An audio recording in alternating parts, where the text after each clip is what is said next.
E aí pessoal, tudo bem? Tudo tranquilo com vocês? Pô, feliz de rever um monte de gente aí que já conhecia dos antigamente, né? Porque faz pelo menos uns 2 anos que a gente não fazia evento presencial, né? E eu queria fazer algumas perguntas aqui, umas pertinentes, outras nem tanto. Mas quem aqui não conhece a região de Moema? Todo mundo conhece? Não, é só uma curiosidade, porque ali tem a Avenida Ibirapuera, que é a avenida principal. E não sei se vocês sabiam ou se perceberam, mas do lado de cá, todas as ruas têm nomes indígenas. E do lado de lá da avenida, todas as ruas têm nome de passarinho. É só uma curiosidade que eu achei interessante. E como o Taiwan tinha falado, meu nome é Regis do Python. Não, não é meu sobrenome, tá? É só um apelido mesmo. É porque eu participava de outros eventos que não eram de Python. Aí o pessoal, pô, você não é o Regis do Python, programa de Python? Aí pegou, né? E apesar de que eu tenho um canal no YouTube onde eu só falo de Django. Eu falei, peraí, mas você é do Python, fala de Django, mas Django é escrito em Python, né? Aí eu queria perguntar uma outra coisinha aqui também, porque eu não conheço todo mundo. E quem aqui, sei lá, não é programador ou não trabalha com alguma outra coisa que não seja voltado para desenvolvimento de software? Você? Ah, bacana, legal. E uma outra pergunta também, quem aqui não trabalha com desenvolvimento web? Vocês também? Ah, bacana, legal. Porque, assim, às vezes eu fiquei pensando sobre o que eu poderia falar aqui na frente. Aí eu pensei assim, caramba, eu acho que eu vou falar um negócio super avançado sobre como reescrever o sistema de autenticação do Django. Porque às vezes, sei lá, o que você espera numa palestra, num evento presencial, né? Mas aí se eu falar uma coisa muito avançada que eu não entendo, não vai adiantar muita coisa, né? Tipo, então eu queria falar uma coisa mais ou menos iniciante, mas ao mesmo tempo que é o seguinte. O título poderia ser melhorado porque eu coloquei assim, qual é o limite do Django? Mas na verdade é assim, o que dá para fazer com o Django e o que não dá para fazer, ou até onde eu consigo ir fazendo as coisas com o Django, né? Então primeiro, é um framework web escrito em Python. Para você fazer site? Não, mais do que isso, fazer um sistema web. O que é o sistema web? É um site, mas às vezes você vai precisar se conectar num banco de dados. Se eu estiver falando muito alto, vocês me falam. Então assim, o Django ele faz um sistema web, porque você pode se conectar no banco de dados, você tem toda a comunicação ali entre web, banco de dados e a interação do usuário, né? E olha só, quando eu comecei a estudar Django um tempo atrás, uns 8 anos atrás, alguma coisa assim, eu só conhecia essa palavra aqui. Aí depois eu fui estudando e descobri outras coisas no meio do caminho, né? E aí o que eu vou tentar mostrar aqui é o que a gente consegue fazer com isso, até onde a gente consegue ir, né? E até por coincidência, eu queria comentar um negócio aqui, que às vezes acontecem umas coisas engraçadas comigo, tipo umas oportunidades de freela, algumas coisas assim. Aí olha só, eu achei esse aqui mais, meio interessante, porque assim, o rapaz mandou uma mensagem para mim e falou assim, eu estou precisando de um sistema web onde meus clientes possam se cadastrar e colocar suas fotos, mensagens e demais informações. Aí eu falei, me explica melhor o que você está precisando e tal. Ele, ok. A minha ideia é criar um marketplace com login, cadastro de novos usuários, produtos, serviços, carrinho de compra, pagamento e gerenciamento de vendas. Isso aqui é coincidência, a pessoa me mandou a mensagem mesmo, né? Aí eu fiquei pensando assim, o que ele quer é um e-commerce, né? Tipo um Mercado Livre da vida, americanas.com, alguma coisa assim, né? Dá para fazer isso com o Django? Acho que dá, né? Até onde? Bom, até onde eu não sei. A parte de pagamentos, você vai precisar de um serviço de terceiros, talvez como é que eu não? Tem a Pagar.me, tem um outro lá, PagSeguro, alguns outros serviços, né? Mas enfim, como eu falei, é um framework web escrito em Python. Além dele, existe o Flask e existe também o Fast API, que digamos que é o mais novo dentre eles. Aí tem outros um pouco mais antigos como o Tornado, Plone, não lembro o nome de mais alguns outros, assim, mas o Django ele é muito popular, né? Ele é bastante conhecido. E aí só falta eu comentar essa parte aqui, que é uma tradução da própria documentação, que o Django facilita a criação de melhores aplicativos web com mais rapidez e menos código, né? Aí tem aqui a ideia de MTV. Não sei se você já ouviu falar do MVC, que é Model View Controller. É mais ou menos parecido, que na verdade é isso daqui, ó. Você tem aqui o model, que basicamente ele tem a ver com o banco de dados, é a representação através de objetos, né, da estrutura das tabelas, você trabalha com classes. Aí tem o view, que seria o controlador, que é a parte que gerencia entre o que é o URL, para que me fugiu a palavra aqui, mas é o controlador da aplicação, depois eu penso numa palavra melhor.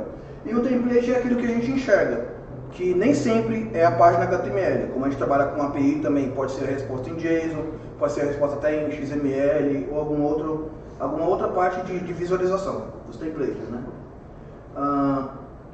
Aí o fluxo básico é assim, né? Você está aqui, feliz, sorridente com o seu navegador, aí você entra através de uma URL. Então, na estrutura de arquivos do Django, tem um arquivo chamado urls.py, que é onde você gerencia as rotas. Vai ter algum método lá, alguma função ou até uma classe, que vai, através da views, que é a parte do controlador, retornar alguma coisa para você no template e voltar na tela. Você pode, por nem sempre, tá? Mas você pode querer consultar o Models, que por sua vez, usando o ORM, vai consultar os dados do banco de dados. E o que é o ORM? Tem umas pessoas aqui que não vai gostar muito do que eu vou falar, mas é assim, esqueça SQL, né? Não. Não. Mas eu achei interessante isso aqui, quando eu vi pela primeira vez, é assim, você vai lá, escreve um script em SQL e às vezes a gente tem dificuldade com algumas coisas mais complexas, como um group by, ou algum outro exemplo que não me vem em mente aqui agora, mas assim, o ORM basicamente você trabalha com orientação a objetos. Então, como o Python quase 100%, não exatamente 100%, mas quase 100% é orientação a objetos, então você tem o ORM, que eu diria que é um dos melhores recursos que o Django pode oferecer em relação a outras funcionalidades aqui. Aí ok. Só que aí quando você entra aqui no djangopackages.org, que tem um outro slide que eu coloquei um spoiler aqui no outro slide, ele diz que tem mais de 4.000 bibliotecas, e aí umas que eu mais uso, que eu gosto de usar, se chama... Cadê aqui o mouse? Que eu perdi. Tá, dá pra falar aqui, o Django Extensions, que é o primeiro, que assim, quando você está rodando o Django, ele tem um monte de comandos que ele oferece para você, e o Django Extension te oferece mais um pouquinho de comandos ainda, isso te dá um poder maior para desenvolver as coisas que você precisa. Tem o Django Seed, que para quem conhece outros frameworks de outras linguagens, é aquela parte que popula o seu banco de dados com dados fake de uma forma mais automatizada. O Django Registration Redux, ou Redux, que eu, apesar de ter usado muito pouco, ele faz toda a parte de autenticação de uma forma mais fácil para você não ter que ficar escrevendo tudo de novo, ele já faz a autenticação. E tem o Django OAuth, apesar de eu nunca ter usado, mas é o mais popular quando você quer fazer autenticação com Facebook, Twitter, redes sociais, né? Google, etc. A parte de templates é uma parte interessante, porque é o seguinte: o Django, ele renderiza um template, ou seja, ele renderiza um HTML. Só que ele não é responsável pelo HTML, ou seja, você pode colocar um CSS que você quiser, Bootstrap, Puma, Material Design, o Tailwind CSS, ou até o Skeleton, que é o mais simplesinho que existe. E o Django não é responsável por isso, ele só renderiza o template com o que você pedir para ele renderizar. E o JavaScript, né, eu só deixei ele de amarelinho aqui, porque na verdade é um outro universo à parte, né. E quando a gente fala de arquivos estáticos, é assim, o Django está aqui rodando a sua aplicação, ele renderiza o template e você faz ele do jeito que você quiser, ele só renderiza e pronto, né? E uma coisa interessante aqui, que o pessoal se confunde um pouco, arquivos estáticos e arquivos de mídia. Arquivo de mídia é quando você faz o upload, uma foto, um documento. Geralmente você não quer perder aquele arquivo, né?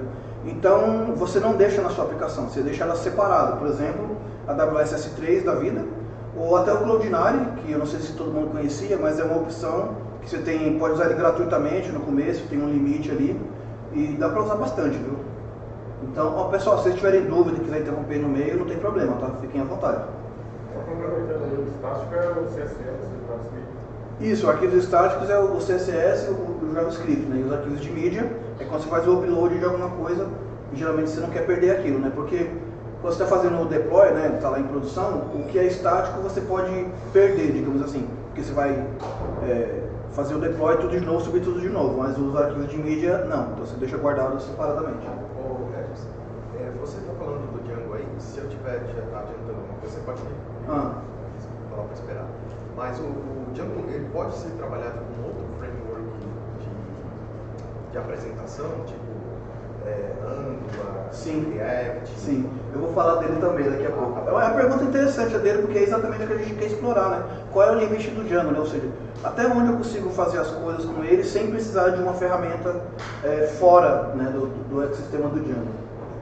Aí tem o Django REST Framework, né, que é para fazer APIs REST, né? Digamos que ele é o primeiro que foi criado, digamos assim. Só que depois do Django REST Framework, não, eu estou falando dele, na verdade. É o seguinte, tem umas bibliotecas lá no packages.org, né, que é... Cadê aqui?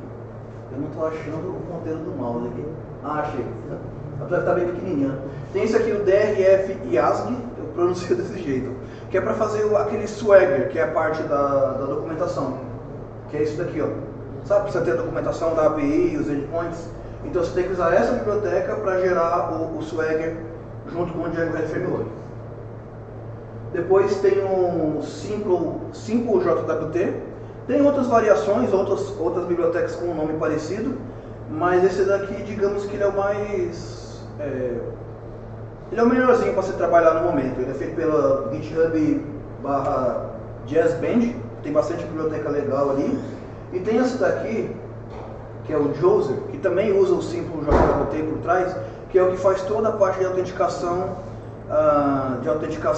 com o Django REST Framework, ou seja, a parte de login, logout, cadastro, autenticação, essas coisas, né? Então assim, a gente está vendo todas as ferramentas que a gente tem para construir as coisas que a gente precisa, né? E tem o DR Scaffold, essa biblioteca eu gostei bastante dela, o rapaz até aceitou um PR meu ano passado, retrasado, de algumas coisinhas que eu sugeri que melhorasse lá. E o DR Scaffold, deixa eu ver se eu consigo mostrar aqui. Não, a tecla já está diferente, deixa. Com uma linha de comando no terminal, você consegue criar o models com os campos que você precisa, char field, integer field, etc. Aí ele cria o models, o view sets e o serializer e já deixa tudo pronto para você. Assim, de uma forma super rápida. Então você quer fazer uma prototipagem rápida, você faz isso aqui em segundos. Eu gostei bastante dessa ferramenta. Para Django REST Framework, tá? A parte da API. Só que aí depois tem também o Django Ninja, que é para fazer API REST também. E qual é a diferença do Django Ninja para o DRF, que é o anterior? É que o DRF, ele meio que te induz a trabalhar com classes. Só que tem gente que não gosta de trabalhar com classes, prefere função para ter mais controle, mais domínio sobre o código que você está fazendo. E o Django Ninja, ele é mais baseado em funções. E ele é baseado no Fast API, que trabalha com PyDentic, que é a parte ali de validação de dados de APIs REST. Todo mundo sabe o que é PyDentic, tem uma noção mais ou menos, a parte do Fast API.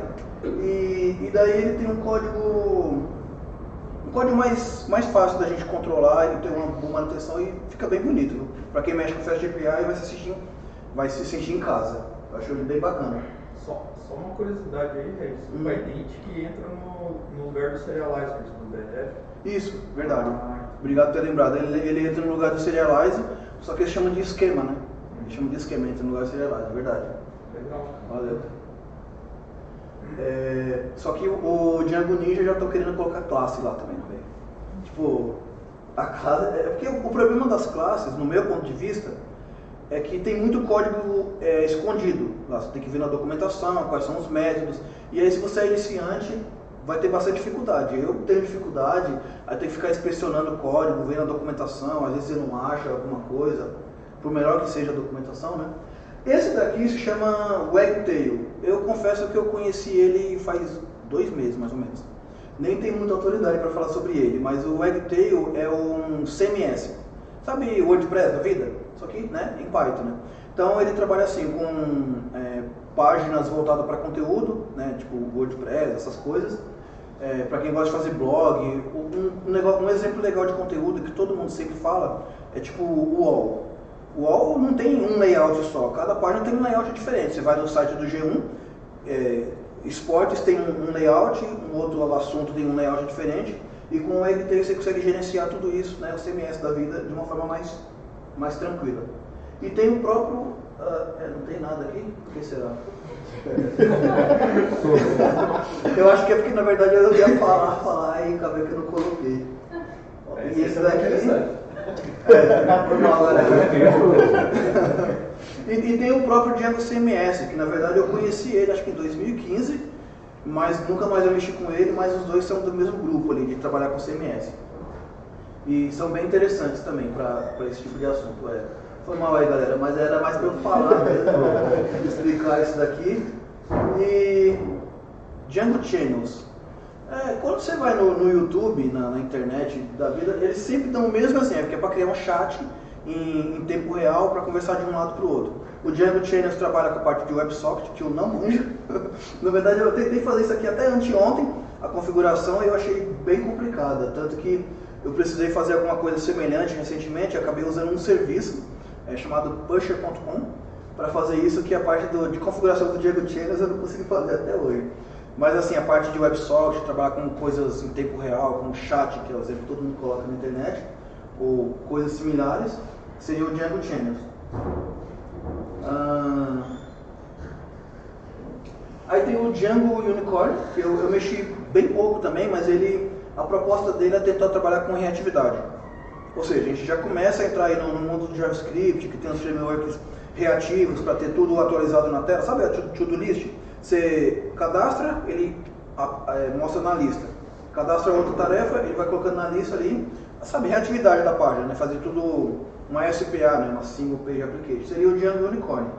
Eu mexi bem pouquinho com ele, tá? Quer dizer, dá pra fazer bastante coisa já, né? Tipo, vários sites aí, serviços e tal. O que é isso aqui? O Django Package de novo, porque eu ia colocar, tem um link ali, né?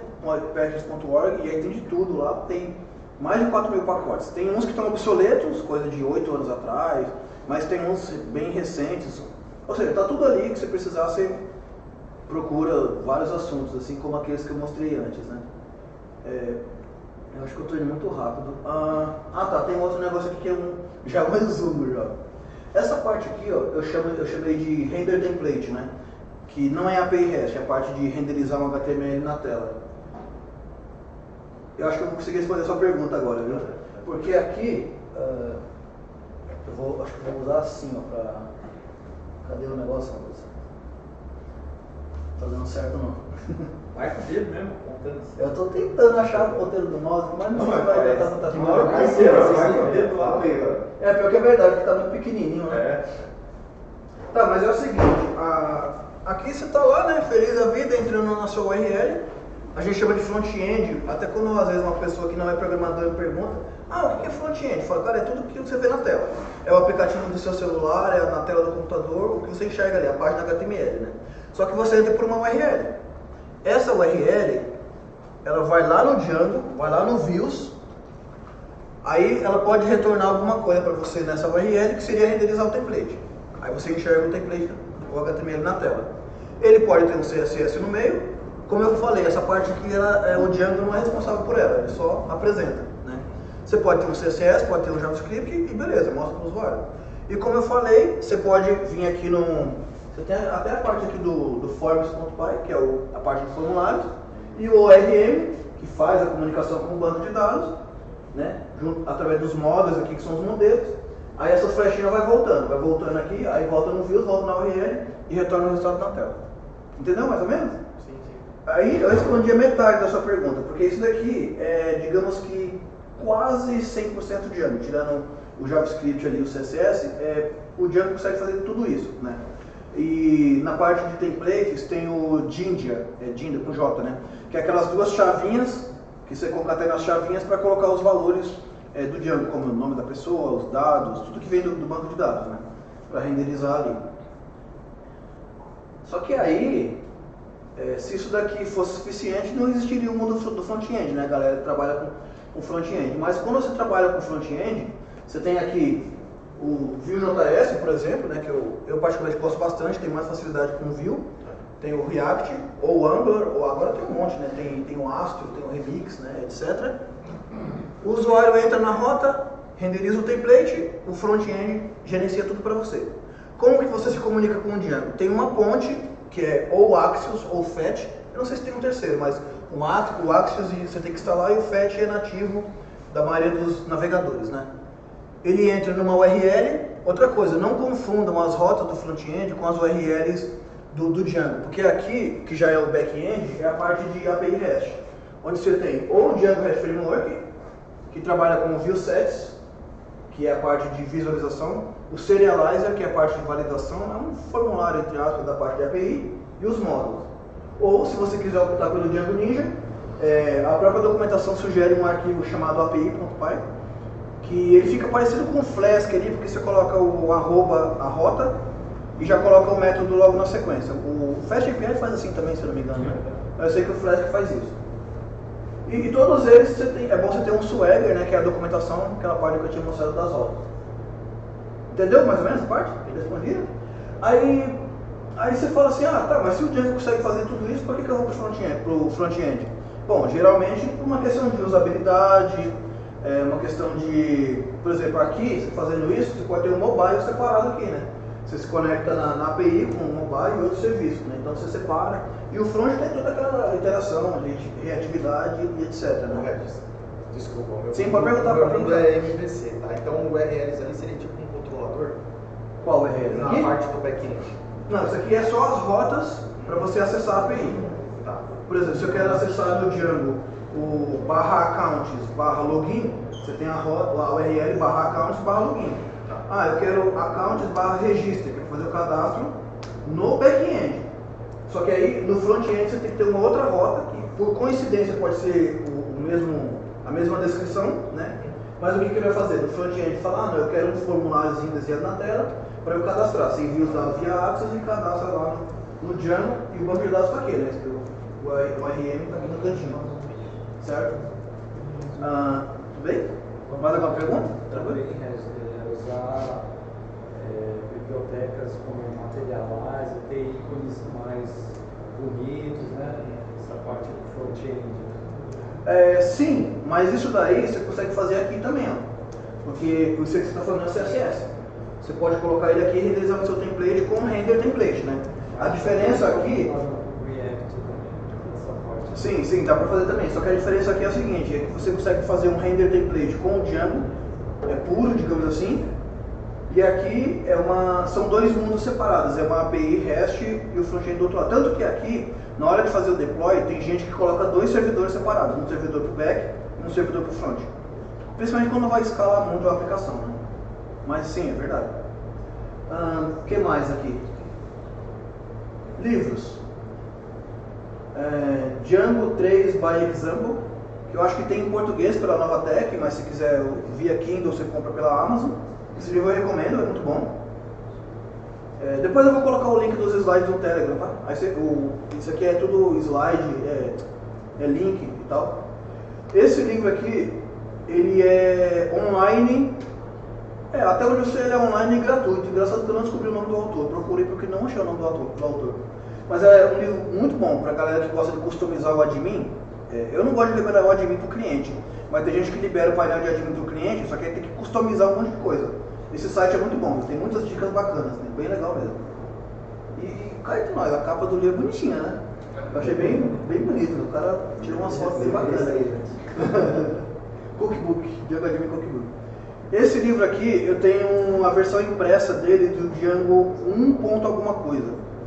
E ele não lançou esse daqui impresso, porque ele estava escrevendo na época da pandemia e por algum motivo, não sei o que aconteceu, só tem online, mas é um livro que eu recomendo fortemente, é um livro muito bom.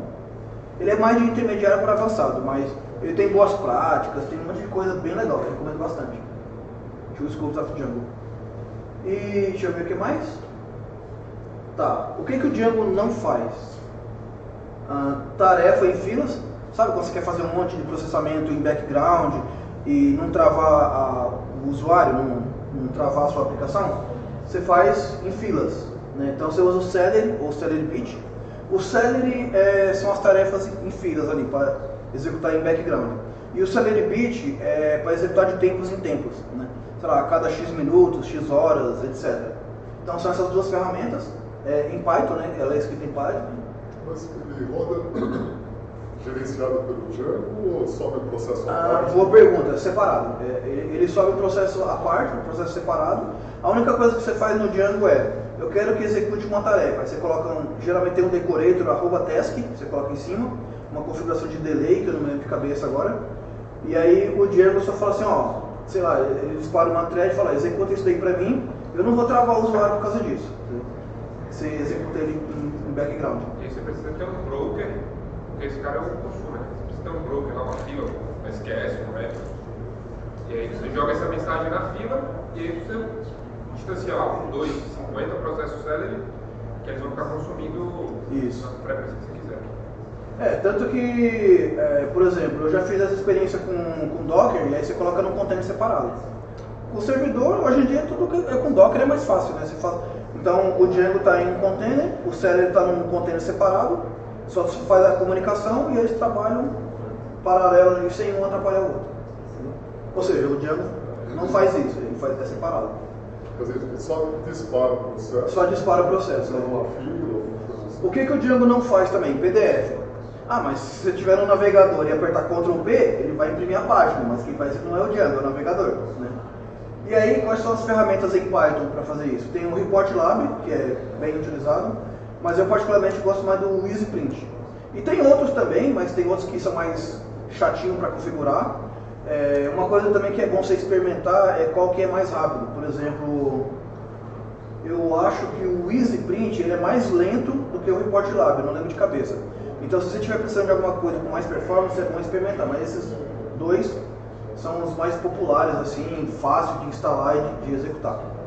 Para você, isso aqui é para você gerar um PDF sem precisar do navegador. Você gera em Python ali e etc. Sim, pode perguntar. Você acabou de responder. Ah, sim. E a dúvida é se ele produzia um PDF ou se ele tinha capacidade de ler PDF. Ah, não, ele escreve o PDF, ele produz o PDF, porque tem empresas que por algum motivo falam assim, eu quero um relatório de alguma coisa lá com os dados os dados do funcionário, os dados do comprador, do seu site, do produto, e eu quero esse relatório em PDF para eu poder mandar e-mail, etc, né? Tem alguma coisa para Excel, essas coisas assim? Já tem. Pronta ou tem que... Você pegou o spoiler dos slides, né? Você tá vendo o slide próximo, é brincadeira. Vou fazer um dentro do ReportLab. Eu não lembro porque eu não acompanhei, mas teve uma época que eles estavam com um CVE aberto, de segurança.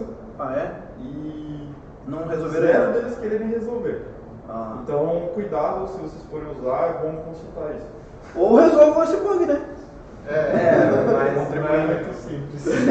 Não é tão simples assim. Excel. CSV é o CSV do Python, importa CSV, você trabalha com CSV, isso é normal. Não é do Django, é a biblioteca CSV. Para Excel tem o OpenPyXL, que é o mais popular, digamos assim. O OpenPyXL ele tanto escreve Excel quanto ele lê Excel também. Tá? E o legal é que ele escreve as fórmulas do Excel, a fórmula de verdade. Tipo, sabe quando você faz no Excel e escreve a fórmula? Ele não faz o cálculo e te dá o resultado, mas ele escreve a fórmula de verdade mesmo. Isso é bem legal. Uma vez eu tentei... Oi? Qual deles faz isso? O OpenPyXL. Uma vez eu tentei implementar numa empresa que eu trabalhei nessa empresa no ramo de marmoraria, e eu trabalhei na empresa e eu ficava mexendo no Excel o dia inteiro. Até que eu comecei a automatizar isso daí, né? Porque eu estava cansado do trabalho repetitivo, né? E o pessoal até hoje, né, trabalha com Excel o dia inteiro fazendo a mesma coisa. Aí eu tentei implementar o PyXL, mas aí não rolou a negociação e acabaram não dando certo. Mas, tipo assim, como ele coloca as fórmulas de verdade mesmo e tudo, que tipo, ia facilitar o trabalho do pessoal. E é bem legal. E esse PyAccelerate eu descobri recentemente, em relação à performance, dizem que ele é mais rápido que o OpenPyXL. Mas eu não sei se ele lê, eu acho que ele só escreve, não tenho certeza. Tem o Pandas, né, que é bem popular, acho que todo mundo deve conhecer o Pandas, né? E o Dask, que pronuncia, Dask, que ele promete ser mais rápido que o Pandas, mas aí eu só estou dizendo que ele existe, tá? Não tenho autoridade para falar muito sobre eles. E eles escrevem em CSV, CSV, Excel e vários outros formatos. Sim? O OpenPyXL é da hora que você consegue colocar alinhamento, borda... Ele trabalha com estilo também, deixar toda a parte de alinhamento, borda, cores, facilita bastante. Tanto que eu tinha feito um vídeo no meu canal exatamente sobre isso, porque é o que eu falei, né, no que eu trabalhava lá antigamente. Você fica fazendo um trabalho repetitivo o dia inteiro, você automatiza com o PartXL, faz o código, aí ganha seu salário com um pouco menos de esforço, né? De preferência, né? E aí, o que acontece, né? Vira e mexe, eu estou fazendo freelance, até agora estou fazendo freelance, e uma coisa que eu digo para todo mundo, meus amigos, que um freelancer, ele é um full stack, ou seja, ele é o back-end, o front-end, é o cara que negocia, que recebe as broncas do cliente e tudo mais, né? Ele faz tudo. Então ele tem que saber front-end também. E até 2017, 2018, eu também trabalhava com jQuery. Até coloquei aqui, proibido jQuery, porque jQuery, né, a galera do front-end vai falar que já está muito obsoleto, né? Porque existem muitas ferramentas poderosas de front-end. Só que eu, que me considero um programador back-end, eu faço o front-end meio que por obrigação, digamos assim. E aí eu descobri o HTMX, que ele tenta substituir o jQuery. Porque o jQuery, o que ele faz? Você pega... Deixa eu ver como que é, peraí. Você faz uma requisição AJAX, essa requisição te devolve um pedaço de código em HTML, você insere esse pedaço de código no seu HTML principal. Ou seja, alimentar o DOM, certo? Todo mundo está acompanhando, estou falando, né? Então, o HTMX ele faz tudo isso de alimentar o DOM, retornar os resultados, escrevendo muito menos código e colocando nos atributos dos elementos HTML. Atributo que eu falo assim, você tem um input, tem o ID, o name, o type, né, do input, então você vai colocando como atributos. Ou seja, você escreve muito pouco JavaScript e consegue ter bastante resultados, facilitando a sua vida mais do que o jQuery. Só que aí, como eu gosto... Beleza, tá acabando já. Só que aí, como eu gosto de Vue.js, eu descobri também o Alpine.js, que ele é um mini Vue.js. Então você precisa ter uma API REST lá no Django, né? Você pode renderizar a página lá também, e ele é um mini Vue.js porque, de novo, nos atributos você consegue colocar parâmetros, e aí você faz um métodozinho bem simples lá que consome a sua API e retorna os resultados na tela. Eu estou até fazendo um freela com isso aí, tá? Vai para produção semana que vem, espero que não quebre a aplicação. E eu estou gostando bastante, porque você não precisa separar o back-end e front-end, dois servidores e tal, você consegue fazer tudo com isso daqui. Ou seja, são coisas que a gente já está fora do mundo do Django, porque quando você quer ter reatividade na tela, o Django não te oferece isso por padrão, então você tem que correr atrás de outros recursos, né? De outras ferramentas. Dá para usar o CDN também? Sim, eu parei, viu? Você fica um pouco limitado, dá para usar, mas você fica um pouco limitado. Você não tem tanto poder de controle como se fosse ele separado. Enfim, esse aqui é o meu canal no YouTube, chama Regras do Python, apesar de que eu falo muito de Django lá. RG3915 em qualquer rede social, GitHub, menos o LinkedIn, né, que é o nome da pessoa. Mas qualquer rede social, esse aqui é o meu username. E se vocês quiserem tirar uma foto do link desse slide aqui, eu vou colocar no Telegram também, convido vocês a entrar no Telegram. E é isso aí, pessoal. Se tiver mais dúvida, acabou.